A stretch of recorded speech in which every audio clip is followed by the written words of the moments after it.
Last month, the Federal Emergency Management Agency, or FEMA, made some big changes to its disaster relief programs. Changes that the agency called, quote, the most significant updates to disaster assistance in 20 years.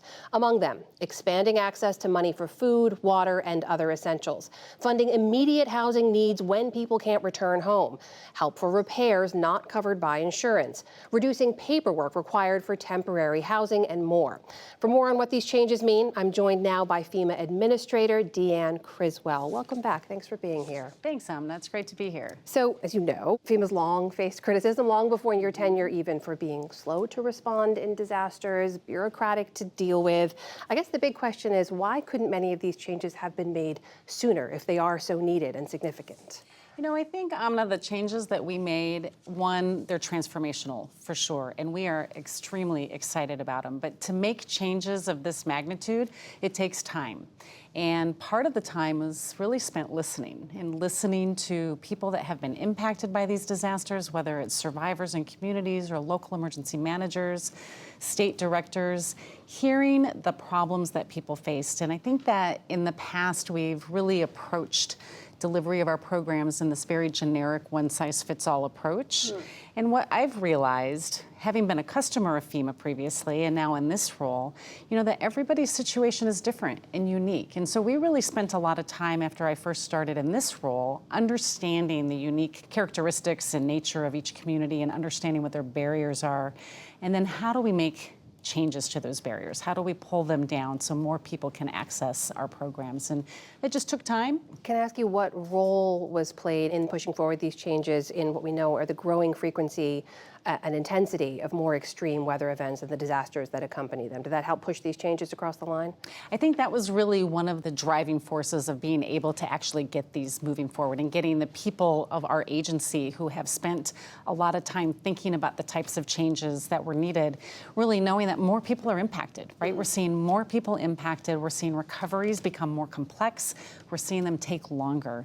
And so how do we help these communities become more resilient? How do we help these individuals jumpstart this road to recovery using the programs that we have instead of creating this disparity between those who need our help the most but really faced the most barriers? And so I think as we saw more and more people having to face this, it really gave us an opportunity to really think hard about what we could do to change that. There's the insurance piece of it I want to ask you about. We mentioned it briefly in the introduction there. You've given previously the example of a homeowner who has some $80,000 in damage after a disaster. If they only get $45,000 from insurance, FEMA could step in and fill the gap. We're now seeing reports out of California in particular of insurers dropping homeowners because they live in areas that are too prone to wildfires. We've seen similar issues in Florida. So how would this help those homeowners? I mean, would FEMA step in to cover the whole cost if insurers have dropped homeowners? It's a really good question because one of the things that we do provide is some financial assistance to jumpstart recovery, but we don't replace insurance. And so with these changes, in the past, if an insurance company gave you what our statutory maximum is, which right now is $42,500, and it changes a little bit every year, every fiscal year. If an insurance company gave you more than that, then we couldn't give you any more, even if you had uninsured losses. So now we can at least cover uninsured losses, but still up to that max of $42,000. So there's still a cap on what you could be able to provide. But the problem is that insurance companies are dropping insurance policies because of the types of catastrophic risks that these communities are facing, which is why another thing that we are really focused on this year is building resilience in these communities, because if we can make a community more resilient, it's an insurable community. So resilient communities are insurable communities. So the more we can build their resilience and help them on that road, the more we think that we'll be able to create the environment for the insurance market to stay in those neighborhoods. There's a resilience question. There's also this question we've seen in conversations about where people are choosing to live, where they're choosing to rebuild. Should FEMA, should the federal government play more of a role in discouraging people to rebuild in areas that are continuously hit or supporting people to move to other areas? I think it's a really complicated question because where you build is one part of the question, but how you build is also another part of the question, right? There are certainly parts of this country that where you build is the conversation we should be having.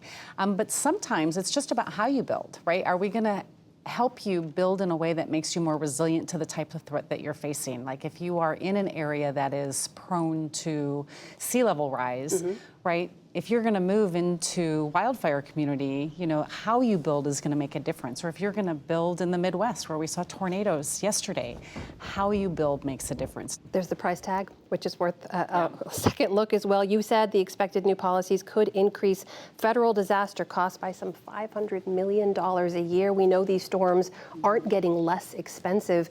Can FEMA afford to continue to fill these gaps and make these changes? I think one of the things that we need to talk about with that is the costs that we're going to be covering were covered by somebody. They were covered by state programs, they were covered by nonprofits, they took time to put in place, which eventually slowed the recovery process down for individuals. And so I really believe that even with an increased federal share, and there will be an increased state share as well in some of these, that it also helps them on their road to recovery. And so the long-term benefits, you know, we're not going to know what those are right away, but those long-term benefits of people being on their road to recovery, staying in their community and not having to move, those are going to be the soft costs that are saved in the end that I think are going to be equally as important to have, you know, awareness of. FEMA Administrator Deanne Criswell, thank you so much for being here today. Great to speak with you. Thanks, Amna.